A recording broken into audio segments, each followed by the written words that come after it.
SIR এর যৌক্তিক অসঙ্গতির কারণ দেখিয়ে হু হু করে নোটিশ যাচ্ছে সংখ্যালঘু এলাকায়।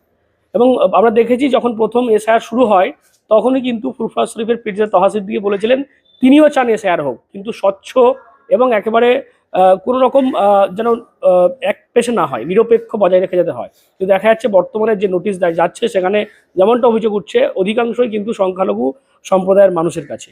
আর তা নিয়ে কি বলছেন তহা সিদ্দিকী সাহেব আমার সঙ্গে সরাসরি রয়েছেন ফুরফুরা থেকে। হুজুর, আপনি নোটিশ পেয়েছেন? মানে আমি তো নোটিশ পেয়েছি, আমার আব্বাজান ইন্তেকাল করেছে, আমার আব্বাজানের নামে নোটিশ এসেছে শুনছি। হ্যাঁ, আমার শুনছি আমার আব্বাজানের নামে নাকি নোটিশ এসেছে। এই এসআইআর কে সামনে রেখে এসআইআর এর নাম করে একটা ভাঁওতা ছাড়া কিছু নাই।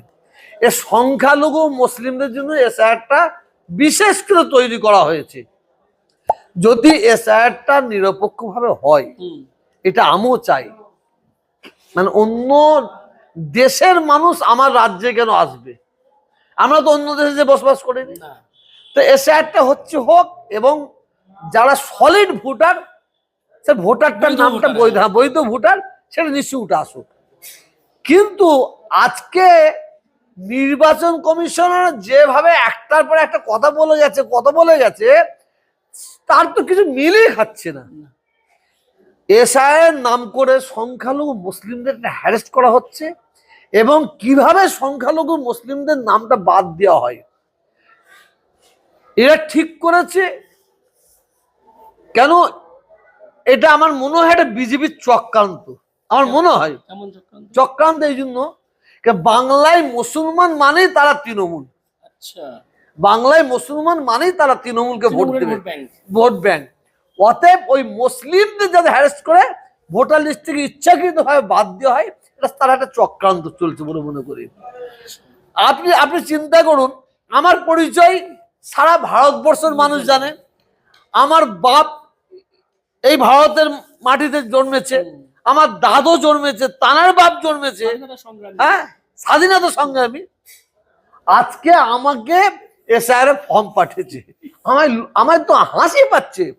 সাধারণ মানুষগুলোকে কি করবে, এরা কি করতে পারে? কিন্তু এই এসআইআর নাম করে যে মানুষকে যে হ্যারেস করা হচ্ছে, যখন বিরক্ত হয়ে যাবে, ওই মুর্শিদাবাদও হয়েছে, চারিদিকে যখন রাস্তাঘাট ভাঙি, বিডিও অফিস থানা ভাঙি করবে, তখন সাধারণ মানুষকে অ্যারেস্ট করবে। সাধারণ মানুষ এই জিনিসগুলো করছে কেন? কিসের জন্য করছে? কেন মুর্শিদাবাদে বিডিও অফিস ভাঙা হবে? কেন পুলিশের গাড়িতে আক্রমণ করা হবে? এটা তো হওয়া উচিত নয়। কিন্তু এইটাও ভাবার দরকার কেন করছে। আজকে মেয়েরা বাচ্চা ছেলেদের কোলে কোলে দাঁড়িয়ে আছে, এবং পর্দানিসীন মেয়েরা, যারা যেসব মুসলিম অনেক মেয়ে আছে তারা বাড়ি থেকে বেরোয় নেই, তাদের হলো রাস্তার দাঁড় করে রেখে দেওয়া হচ্ছে। এটা মানে এসআইআর নাম করে মুসলমানদের হ্যারেস্ট করার একটা চক্রান্ত বলে মনে করি।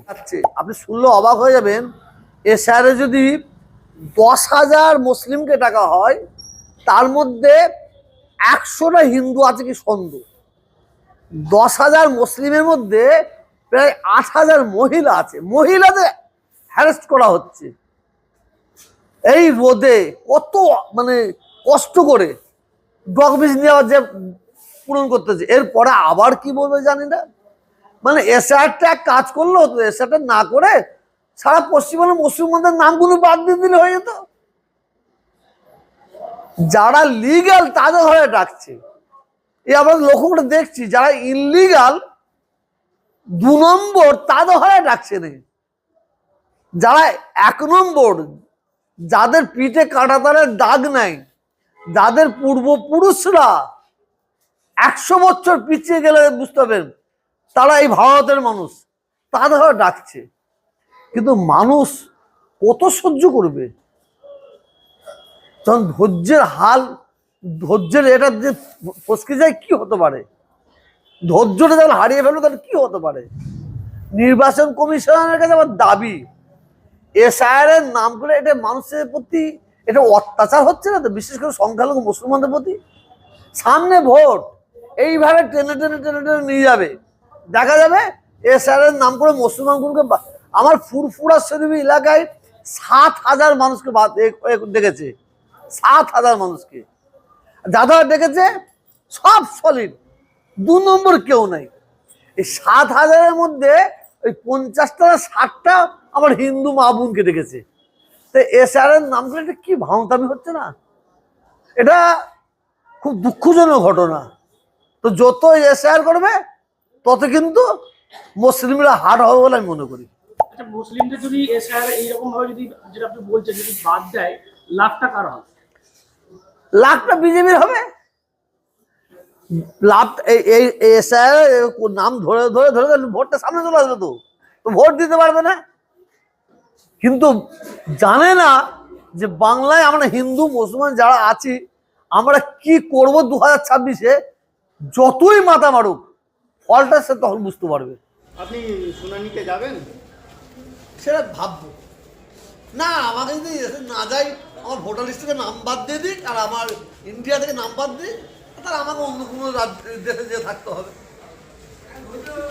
হ্যাঁ, ধন্যবাদ। তো বুঝতেই পারছেন তহসিলদার সাহেব যেমনটা মনে করছেন, এসআইআর এর এই যে যৌক্তিক অসঙ্গতির কারণ দেখিয়ে ডাকা হচ্ছে, তার মূল উদ্দেশ্যই হচ্ছে যেহেতু তৃণমূল মনে করে যে তৃণমূলের ভোট ব্যাংক হচ্ছে সংখ্যালঘু সম্প্রদায়ের মানুষজন, এবং সেই সংখ্যালঘু ভোটারগুলোকে যদি বাদ দেওয়া যায় কোনো কারণে, কোনো এইরকমভাবে এসআইআর এর মাধ্যমে, তাহলে কিন্তু লাভ হবে বিজেপির, অর্থাৎ বিজেপির ভোটে জিততে সুবিধা হবে। সেই কারণেই এইরকমভাবে দেখা যাচ্ছে একজন পীরজাদা তিনি যেমনটা বলছেন, এভাবেই এসআইআর এ যে লজিক্যাল ডিসক্রিপেন্সির যে নোটিশ যাচ্ছে সেটা একেবারে টার্গেট করেই করা হচ্ছে।